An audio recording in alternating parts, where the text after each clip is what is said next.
your words and for sharing your experience. And of course, thank you to ILPS, Kaisawa Liberation, and Mosamon for hosting this important event today, because it really is so rare that we actually do get to hear directly from, whether it's over video or in person, from the revolutionary movements that are fighting directly for change, that are taking up arms and that are engaging in struggle. I mean, as we know, power concedes nothing without struggle, nothing without resistance, and that's a lesson that we can learn from every historical struggle.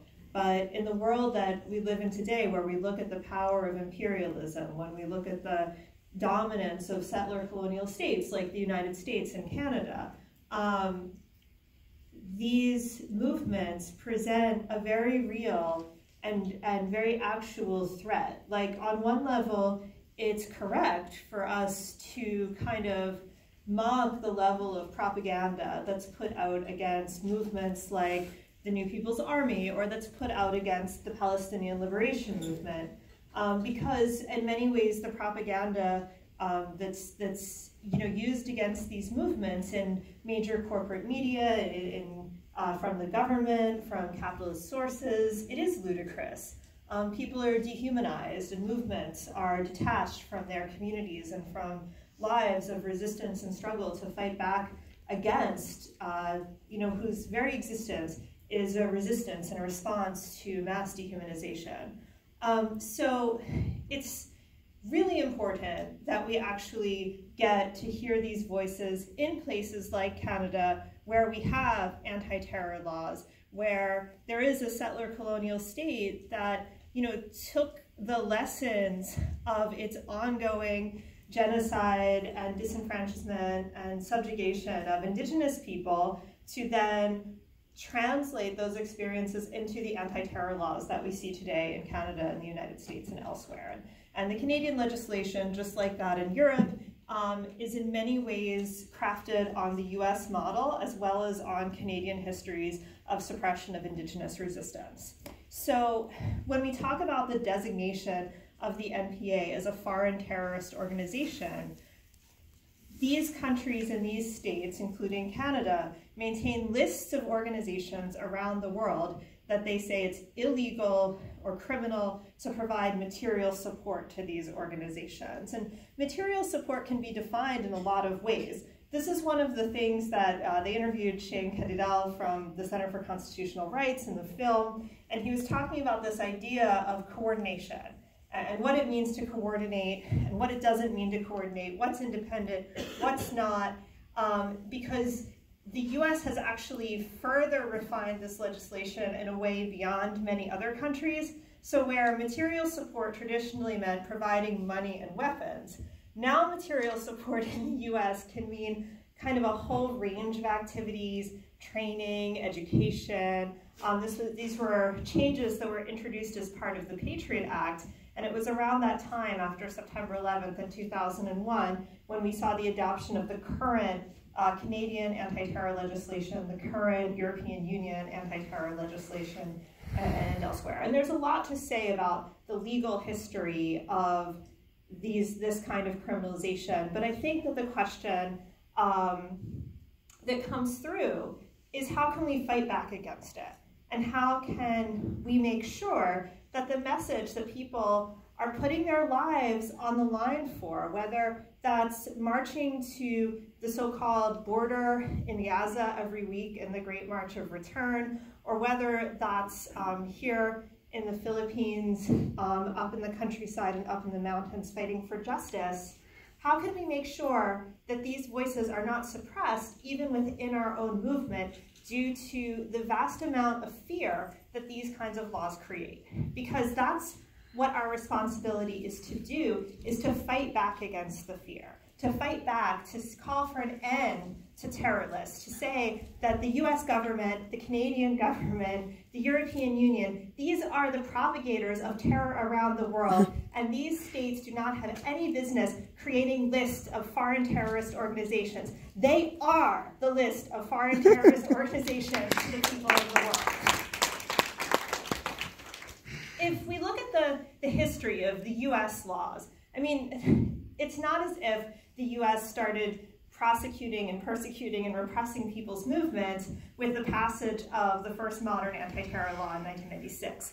Much like Canada, the US is a settler colonial nation, built on the mass enslavement of African people and the genocide of indigenous people. And every popular and progressive movement has faced bloody attacks and bloody assaults, from the movement to end slavery, from the slave rebellions to the civil rights movement, to the labor movement, to every single movement for justice has faced this. I mean, there are still political prisoners in the United States of the Black liberation struggle, of the Puerto Rican struggle for freedom, of the indigenous struggle for self-determination. So this isn't just a long time ago. This is something that's continuing today.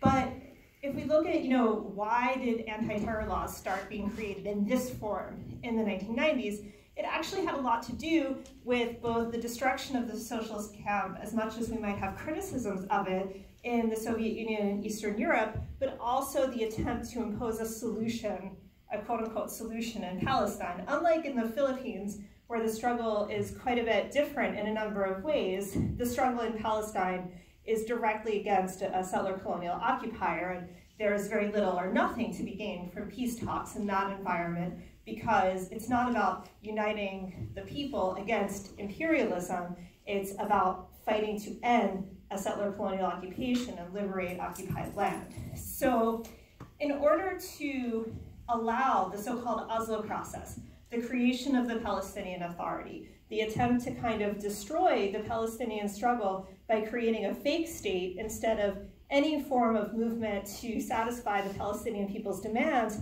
for return, liberation, and self-determination, every single Palestinian organization that opposed the so-called peace process, which of course was not a real peace process and was only a process of further colonization and subjugation. We can only see that in the results. I mean, in the first 10 years after the so-called peace agreements of Oslo in 1993, settlements multiplied within the occupied West Bank of Palestine. So every single Palestinian revolutionary organization, every single organization that continued to say, no, the Palestinian people have a right to resist, we're going to stand against the destruction of our movement, and we're going to uphold our people's rights, was labeled as terrorists by the United States. Now, and from there, of course, the list grew to include revolutionary movements around the world. I mean, obviously in Colombia and the Philippines, and also to include a number of kind of reactionary organizations, which were actually served as justification to continue the terrorist list.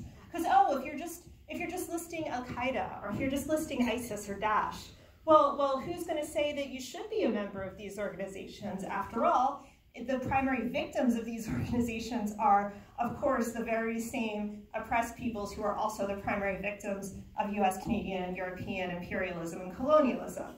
But in reality, the entire structure of the terrorist list was not created to, help people live free lives of violence and subjugation. It was created in order to give imperialist powers free rein to enact violence and subjugation and destruction on countries and peoples around the world. And it was also created in an attempt to break and shatter diaspora and exile communities and solidarity movements from maintaining their connection to the very forces that are leading the struggle. And we can see that in kind of the discussion about the meaning of the laws in the United States. You can't coordinate. So what does that mean? It means you can't take command from the organization that's doing the work. So what that's essentially saying is that they don't want solidarity activists, and they don't want communities in exile to be able to actually take political leadership from the forces that are providing political leadership on the ground. And they want to, in fact, make that criminal. And furthermore, they want to make sure that the communities in exile, in diaspora, countries who are people who are living outside of their native land, people in Palestine, the majority of Palestinians are refugees who have been denied their right to return for over 71 years. These Palestinian refugees were those who created the Palestinian National Liberation Movement. Our comrade was talking about how many Filipinos live around the world just in order to work, in order to help support their families, in order to try to live in a society that gives them very few options for living. Well, these communities are a natural source of support for a movement for justice. These communities are a natural source of enthusiasm to support the revolutionary struggle in a variety of legal ways, through advocacy, through organizing, through publicity, even through fundraising. Well, one thing that these terror laws, anti-terror laws, aim to do is to break the connection between people fighting back home and people struggling outside to achieve a better future and a liberated future for their people. And so we know what they're trying to do, and so it's up to us to say that we will not be afraid, that if our comrades are accused, if our comrades face interrogation, if people are questioned, that we're going to stand beside them, that we're not going to say that they made a mistake, that they were wrong for advocating for justice, that they were wrong for getting too close to the revolution, that the right to resist is something that cannot be criminalized. It cannot be taken away. It is fundamental. It belongs to all peoples. And in fact, it's an obligation that belongs to many of us living in the very countries that are imposing the conditions on societies that force people to resist and that force people to fight back, to say that yes, the struggle of the Popular Front for the liberation of Palestine, the struggle for the liberation of Palestine from the river to the sea is a just struggle, and we support that struggle, and we support those movements. To say that the struggle of the New People's Army, of the Communist Party of the Philippines, along with that of the legal national democratic movements, these are struggles that we must support, and that we have to claim every space within the law that we have the ability to claim. They want us to self-censor ourselves so that they never have to prosecute us. They don't actually want to spend their time sending people to jail for calling for justice in Palestine or the Philippines. They don't want to spend their time and their resources and millions of dollars to do that. They want us to censor ourselves, to be silent, to be quiet, to say that it's illegal and there's nothing that we can do.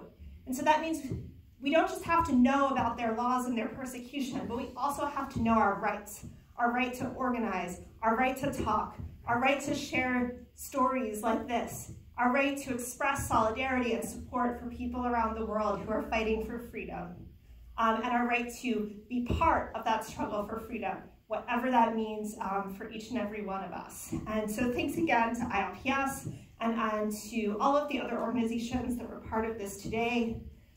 Freedom for all political prisoners, from Canada to the US, to Palestine, to the Philippines. And now it's up to us. The challenge is up to us. We see the sacrifices and the struggles that people are living on a daily basis. The struggle is up to us. How are we going to fight imperialism? How are we going to provide them with the solidarity that they're asking for? And I believe that we can do it. We can organize and we can mobilize. Thanks again. Woo!